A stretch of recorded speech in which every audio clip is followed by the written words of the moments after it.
kembali lagi bersama saya Ririn Munaya dan rekan saya Muhammad Rizal Sawaludin. Hari ini kita bakal ngobrolin topik yang penting banget dalam kehidupan masyarakat, yaitu kriminalitas.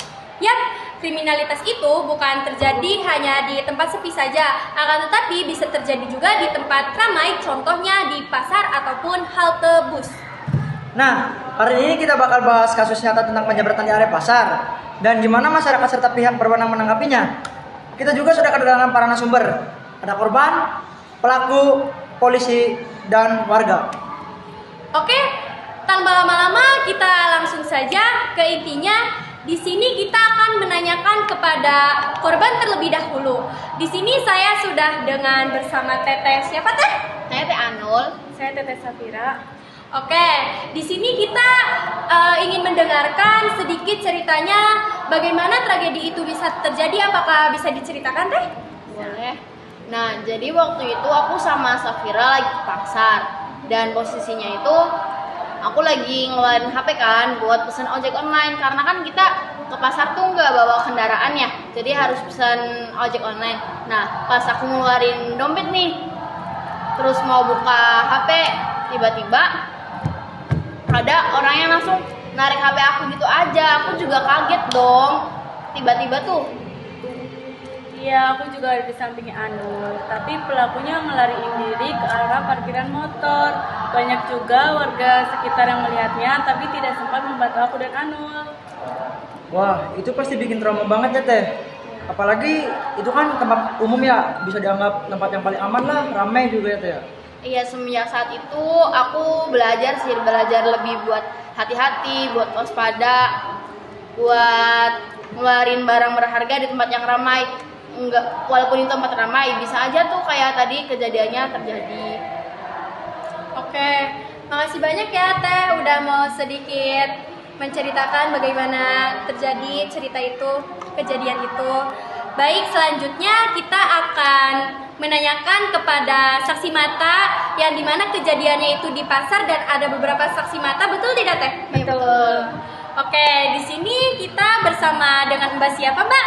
Saya Ainun, saya Revina, Saya Salsa, saya Hana. Baik, di sini saya ingin tahu Mbak ini sebagai saksi mata, bagaimana kejadian itu terjadi menurut Mbak? Soalnya kan Mbak itu melihat kan kejadiannya gimana. Silakan Mbak. Nah, iya kebetulan saya dagang di dekat lokasi. Lalu mendengar suara teriakan, tapi pelakunya keburu lari. Dan sejak saat itu saya jadi lebih hati-hati dengan sama gerak-gerik yang mencurigakan. Iya, kami para warga juga langsung inisiatif untuk memasang CCTV di daerah pasar. Karena kejadian itu tuh nggak 1-2 kali doang sih. Dan kami juga bekerjasama sama pihak kepolisian dan pihak pengelola pasar untuk patroli secara rutin di pasar supaya warga dan pembeli juga merasa lebih aman.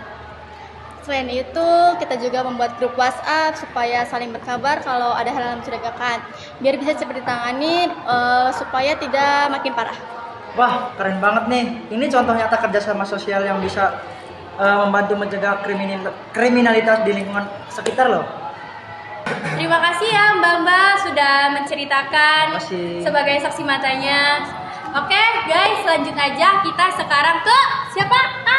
Pelakunya ya? Pelaku ya. Iya betul, pelakunya di sini sudah ada Mas siapa Mas? Dengan Mas siapa? Siapa Mas? Tidak kedengaran? Marcel. Oke. Satunya? Satunya?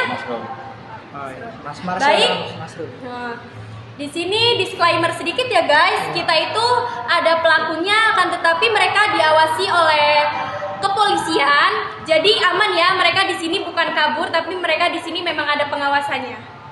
Baik, Pak Marcel, Mas Marcel, maaf sebelumnya boleh diceritakan kenapa Mas Marcel bisa melakukan tindakan seperti itu?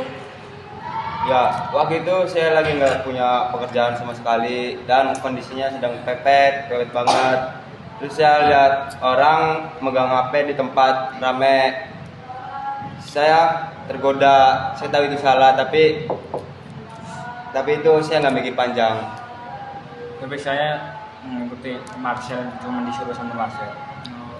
Jadi kesimpulan itu bisa dibilang karena faktor ekonomi dan pergaulan ya Mas?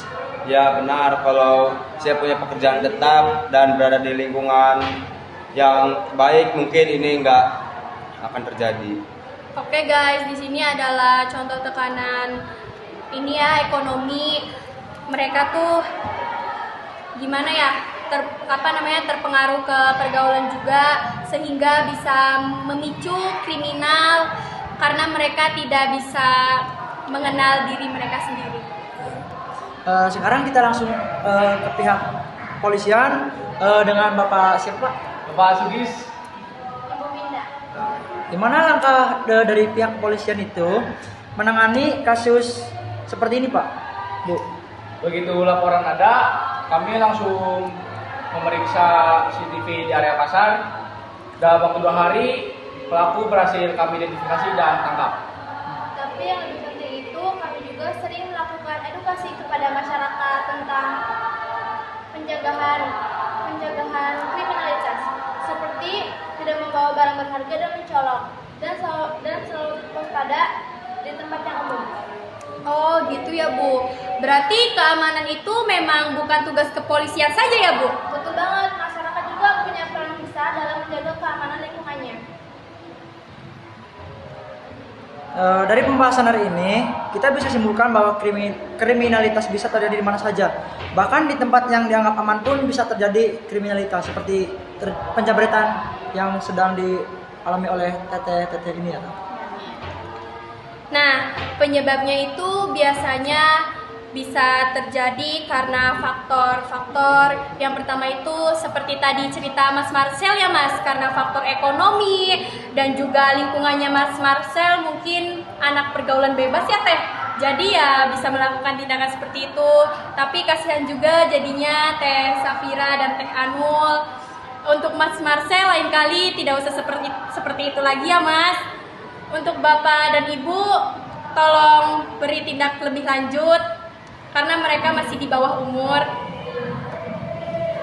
Oke, terima kasih untuk semua narasumber hari ini.